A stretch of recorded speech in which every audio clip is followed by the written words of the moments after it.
মহান বিজয় দিবস উপলক্ষে চট্টগ্রাম ১৩ আসনে জাতীয় নাগরিক পার্টির মনোনীত এমপি প্রার্থী এনসিপির কেন্দ্রীয় সদস্য জুবাইরুল আলম মানিকের নেতৃত্বে এক বর্ণাঢ্য পতাকা বিজয় শোভাযাত্রা অনুষ্ঠিত হয়েছে। মঙ্গলবার সকালে উপজেলার চাতুরী চৌমুহনী কালাবিবি দীঘির মোড় গুরুত্বপূর্ণ সড়ক প্রদক্ষিণ করে টানের চত্বরে শেষ হয়।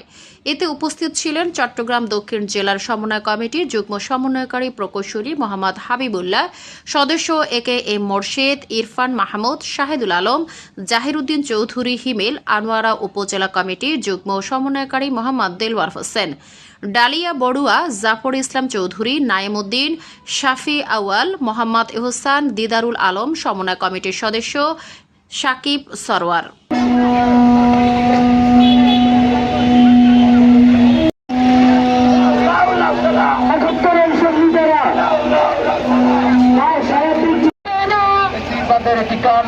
আমার সোনার বাংলায়